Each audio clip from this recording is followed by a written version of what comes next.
installation preaching gig, so bear with me. My name is CJ. I'm the executive director of the camps and a friend of Julie and a colleague of Julie's. We've served during her time in the Synod office on camp stuff and the gathering and Bass Lake, which is our high school events that we do. And she's really had a heart for youth and been involved in the world of living water quite a bit. So it's an honor to be here to speak to you today on her installation day. This is kind of a doozy of a gospel lesson. It's confusing, and I've been in a lot of discussion with other people that had to preach on it and done some research, but you know, I'm not an ordained guy, so I don't have as robust of a toolbox, I don't think, but I'm just a lay guy that takes this kind of as it comes. But typically when I visit churches, because I visit churches a lot, I've actually been here a couple of times before to talk about camp. That's a pretty simple task. All I have to do is tie the gospel lesson somehow into camp, tell a few stories about kids experiencing faith, and I'm good to go. Today, though, it's not about camp. It's about trying to tie this parable of the shrewd manager who's wasteful of the resources entrusted to him and underhanded in how he looks out for himself after getting caught to Julie's call here at Ascension.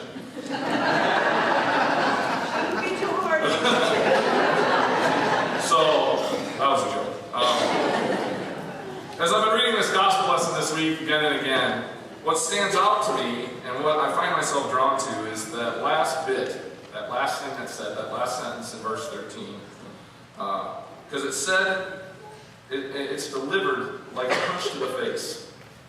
Because it stated so simply and so decisively, you cannot serve God and wealth. There's not a lot of wiggle room there. And I think, if anything, the summation of my sermon today is going to be that I asked a lot of questions. And so there's two questions I want to primarily wrestle with today, and I don't really have answers to these. But the first question that comes to mind is, do we really believe this?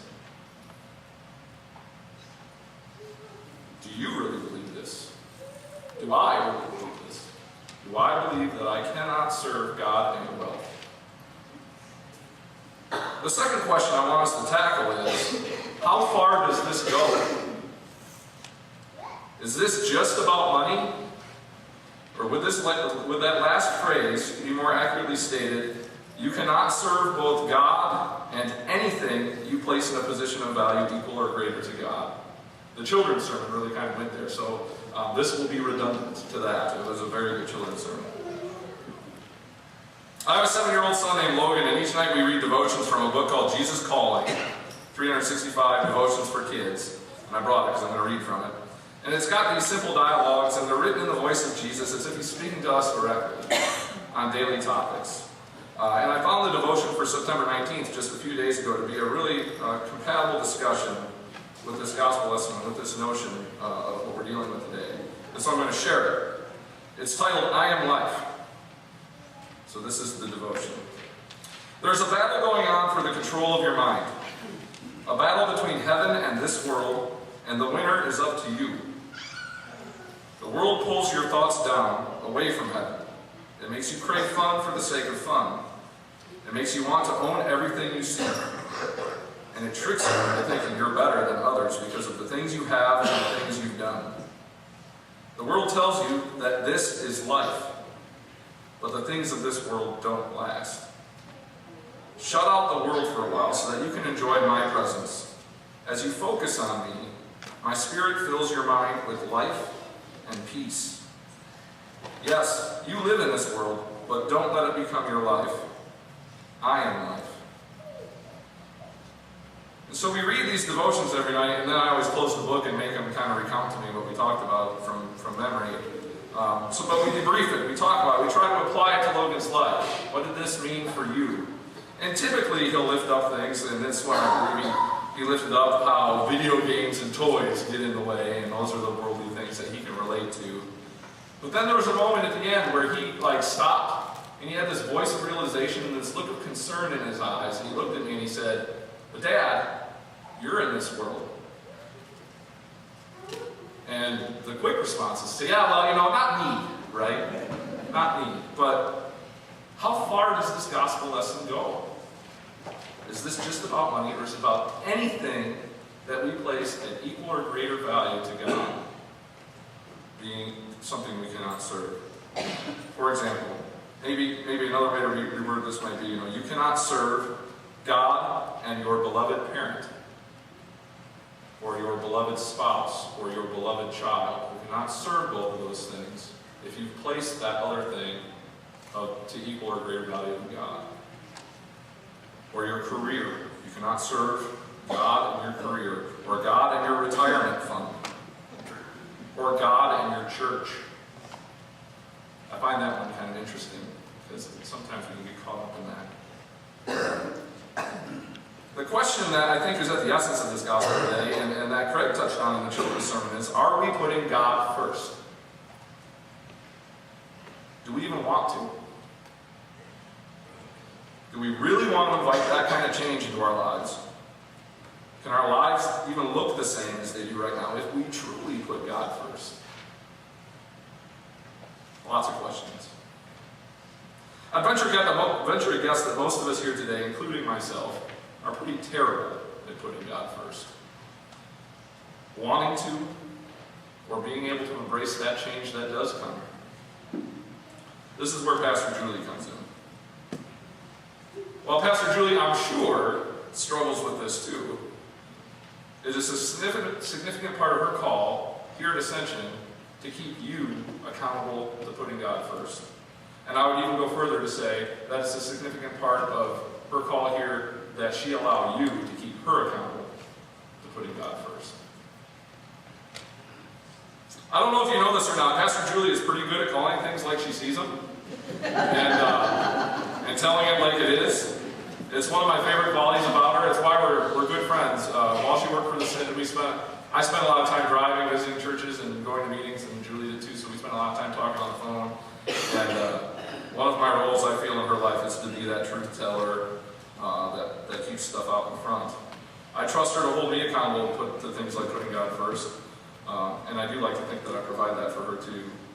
But what I do know is that when it happens for either of us, it's often met with some resistance, a bit of angst, and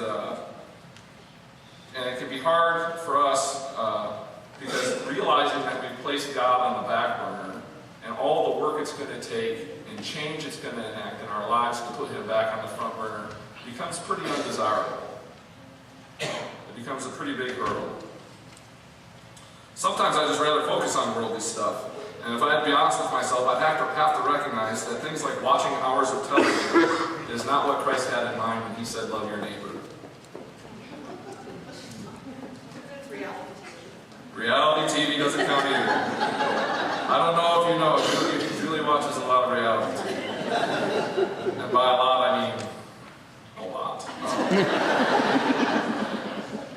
But God is calling us to that kind of self-awareness, I think, in today's gospel. I think that's part of the purpose.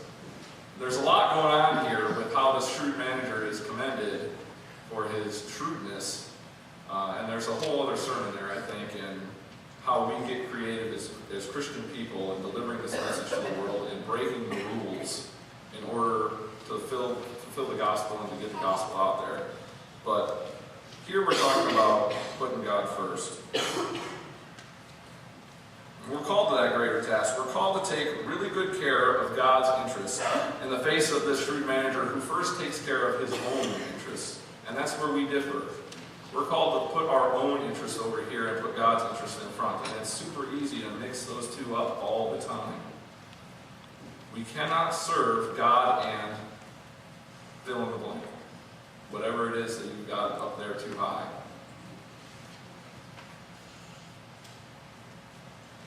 And we're called to place God first. To really want to really invite it, and to really do it at all costs. And this is where I'm going to just kind of insert a shameless plug for camp. And this is what I believe Pastor Julie believes in about these programs too. These programs and the camp programs, a week of camp or a few days of the gathering or Westlake, are moments in time, for your children especially, and for the adults even that attend, where God is first during that whole experience, from the moment they get there to the moment they leave. And it's just about them acclimating to that. And that's what's so powerful at the end of the week, and why kids don't want to go home, and why it's such a moving experience for them, is because they lived for a week with God first and nothing else in the way.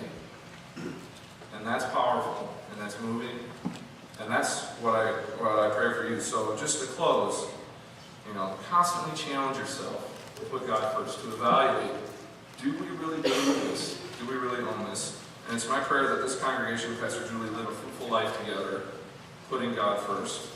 And there's much life to be gained by doing so, and may you be a blessing to each other in that journey.